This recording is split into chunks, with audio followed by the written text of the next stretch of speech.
이번에는 원격 제어를 요청하는 클라이언트 부분을 구현을 하기로 합시다.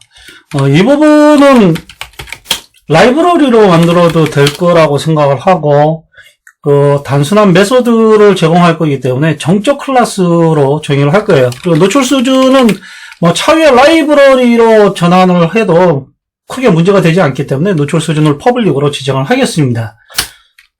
해당하는 부분, 셋업 클라이언트 부분에선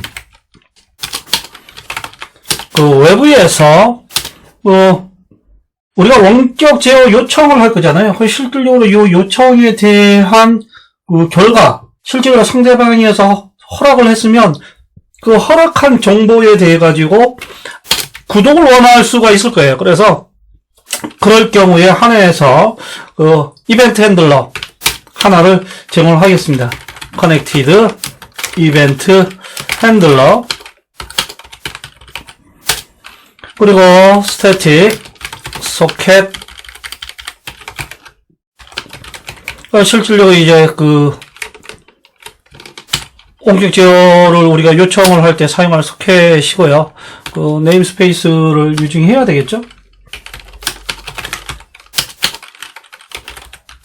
셋업을 요청한 거예요. 사용자 편의성을 위해서, 연결하고자 하는 서버 측 IP 어드레스하고, 서버 측 포트 번호를 입력인자로 전달받아서 이제 연결을 할 건데, 일단 IP 어드레스,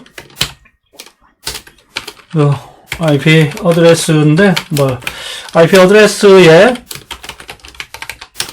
파스 메소드 이용해가지고 문자 열혈된 IP 주소를 하게 되면, IP 주소 형식으로 변환이 되고요. IP 통신에서 끝점, 엔드포인트, 클라이언트하고 서버 측, 양단에 있는 주소 포인트에 대한 부분, 엔드포인트에 대한 부분인데, 엔드포인트 같은 경우에 IP 어드레스하고, 포트 정보로 끝점이 하나 만들어집니다. 이와 같은 끝점이 있다라고 하게 되면, 일단 이 소켓에, 나는 이와 같은 방식의 통신을 할 거다라고 하면서 소켓을 만들어줍니다. 소켓이라는 게 네트워크 프로그래밍에 사용할 수 있는 인터페이스를 소켓이라고 정의를 하고 있어요. 우리가 네트워크 프로그램 하기 위해 가지고 소켓 하나를 만드는 거죠. 이 소켓이 우리가 대부분 이제 버클리 소켓 표준을 따르고 있는데, 이 네트워크 주소들 너무나 많아요. 그 중에서 자기가 원하는 거를 사용을 할 수 있게, 이제 네트워크 종류에 관계없이 사용 방법을 좀 일관되게 만들어 놓은 게 소켓, 버클리 소켓이라고 보시면 돼요. 네트워크 어드레스 패밀리는 인터넷 IPv4에 해당하고요. 소켓 타입 같은 경우엔 여러 가지가 있는데, 그 중에서 신뢰성 있는 통신, 화일을 주고받거나 혹은 제어를 하거나, 내가 이제 상대방하고 하는 거에 대해서 운영 프로그램에서 운영체제한테 이걸로 해달라라고 요청을 했어요. 그래서 운영체제가 그거 했어 라고 얘기를, 실제 작업을 수행을 하겠다라고 했을 경우에 해당하는 게 상대방한테까지 가는 게 보장이 되는 그와 같은 것들을 우리는 TCP 통신에서 사용을 하고요. TCP 통신 같은 경우엔 송신자와 수신자 사이에 연결된 상태에서 지속적으로 보내게 되는데, 그와 같이 이제 연결된 상태에서 선형적인 방법으로 데이터를 보낼 수 있는 소켓 타입을 우리는 소켓 타입 스트림이다라고 얘기를 합니다. 그래서 TCP 통신으로 할 거예요. 그리고 이와 같이 하고 난 다음에 클라이언트 쪽에선 커렉트 해서 엔드포인트 이와 같이 사용하면 돼요. 실제 레퍼런스에 보면 이 부분도 없고, 지금 이와 같이 만들어져 있습니다. 근데, 레퍼런스에서 뭐라고 나오냐면, 원격 제어 프로그램 책에선, 제가 만든 책 있죠? 여기에선 동기식으로 만들었는데, 여러분들이 품질 수준을 높이기를 원한다면 비동기식으로 만들어주세요. 라고 얘기합니다. 네임폼으로 가셔서, 설정하기 버튼,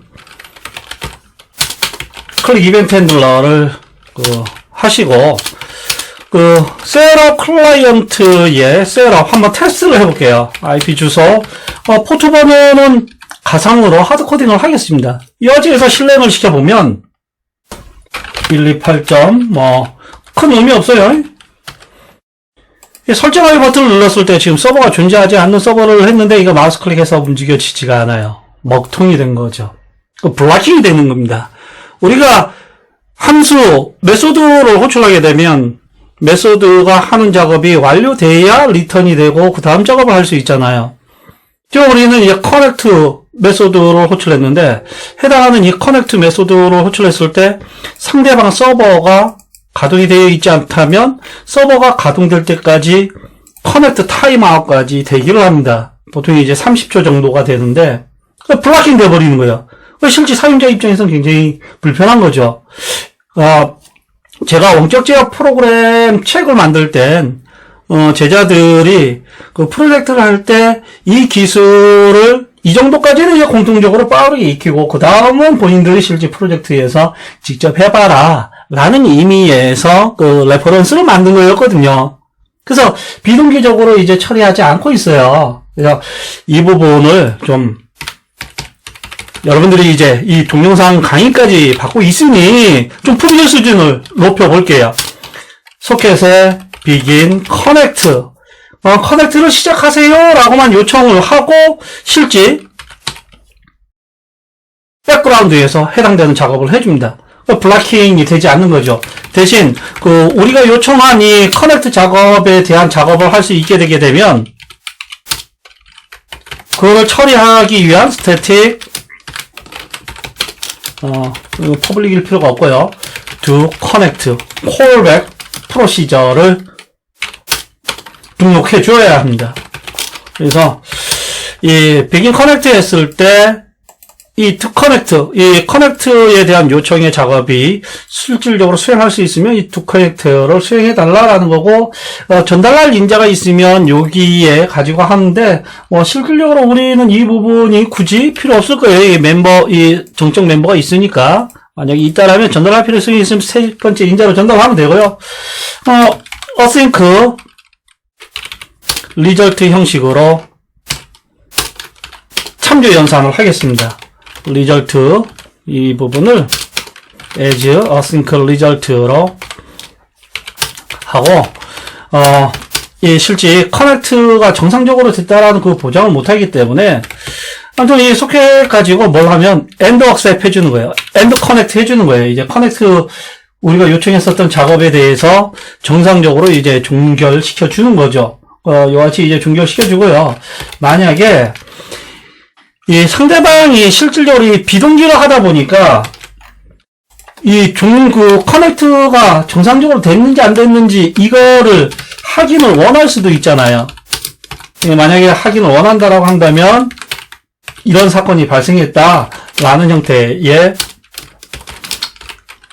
이벤트를 호출해 주는 거죠. 실질적으로 이거를 처리하는 데 있어가지고 특별한 인자는 필요 없을 것 같아가지고, 이벤트 핸들러, 시스템에 있는 이벤트 핸들러 그대로 사용했고요. 이 캐치 부분에 대한 부분, 예외 처리인데, 실제 이 예외 처리에 대한 부분은 여러분들이 별도로 작업을 해 주시기 바랍니다. 그럼에도 불구하고 레퍼런스에 있는 거에 비해 가지고 품질 수준을 높였지만 완벽하게 이제 우리가 이거 제품 만드는 건 아니기 때문에 그 품질 수준을 특정한 이상으로 가게 되면 굉장히 프로그램이 길어져서 루즈할 수가 있어요. 그래서 이 부분은 생략을 하기로 하겠습니다. 각자의 몫으로 남기기로 하고요. 그러니까 이와 같이 이제 하게 되면 한번 실행을 시켜볼게요. IP 어드레스를 한번 입력할게요. 큰 의미 없다고 했죠. 이게 하게 되면 이와 같이 움직이긴 합니다. 문제는 지금 우리가 저쪽에 연결했을 때 상대방 서버가 없잖아요. 그럼 실질적으로 이 커넥트 부분이 정상적으로 동작하지 않아서 트레이스를 한번 해보시면 이 예외가 발생해서 이제 클로즈가 돼버립니다. 그래서 실제 이 예외가 발생했을 때에 관한 처리도 해줘야 돼요. 그래서 그 정상적인지 아닌지를 확인하기 위한 이벤트 핸들러를 정상적일 때 처리하기 위한 이벤트 핸들러가 이 부분이 될 테고, 연결이 비정상적인 거에 대해 가지고 처리를 하기를 원한다면 여기 이제 사용자 정의 이벤트 하나를 더 만들어야 돼요. 한번 만들어 볼까요? 이게 그 커넥트 페일 페일드 하나를 이제 넣기로 할게요. 그래서 이 부분을 만약에 이제 해주는 거죠. if connect failed 핸들러에 대한 부분도 만약에 등록했다 라고 하게 되면 그때 connect failed 이벤트 핸들러를 호출하게 해주는 거예요. 실제 전달러 인자는 큰 의미는 없는 것 같고요, 여기에선. 그래서 이와 같이 이제 예외 처리를 하게 되면 한번 실행해 볼게요. 128.3.2.4 이 설정하기 버튼을 누르고 좀 물리적 시간은 지금 죄송합니다. 이게 이렇게 해서는 안 되죠. 뭘 빠졌죠? 이게 자꾸 우리가 만들기만 하면 당연히 사용하는 곳에서도 잘했을 것이다 라고 생각하는데 여러분 안 그런가요? 이제 저만 그런 건가? 이제 건망증 때문에 그럴 수 있겠죠. 예, 이제 그런가 봐요. 예. 변경 요청이 실패하였습니다. 자, 실제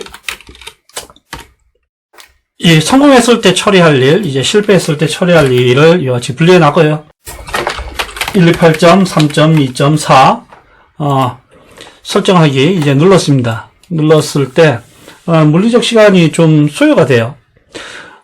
언제나 휴일에서 이 원격제어 프로그램뿐만이 아니고 이제 앞으로 전반적으로 이제 프로젝트 중심으로 진행을 해 나갈 거예요. 제가 이제 다음에 커뮤니티 하나라 카페를 예전에 운영했었던 거를 만들었는데, 지금 보면 이제 연결 요청이 실패하였습니다. 이와 같이 뜨죠. 그 실패에 대한 처리를 할 수 있게 블로킹도 되지 않으면서 이와 같이 만들었습니다. 다음 커뮤니티 사이트에 예전에 만들었었던 거를 이제 운영을 한 몇 년 동안 안 하다가 완전히 이제 식물이 된 건데, 여러분들 혹시 질문을 하거나 뭔가 새로 만들어 달라라는 거 있을 수 있을 때 창구 역할을 하기 위해 가지고 만들어 놓은 건 있어요. 현재는 저 혼자 질문하고 저 혼자 답변하고 저 혼자 사용하고 있는데 여러분들이 사용하고 질문을 하시면 성의 있게 답변을 해드리겠습니다. 이번 강의는 이 셋업 클라이언트 굉장히 짧은 부분이긴 하지만 실질적으로 이제 품질 수준이 레퍼런스에 있는 것보다 이제 좀 품질 수준을 높인 상태의 형태로 만들어 봤습니다. 이상으로 강의를 마치기로 할게요.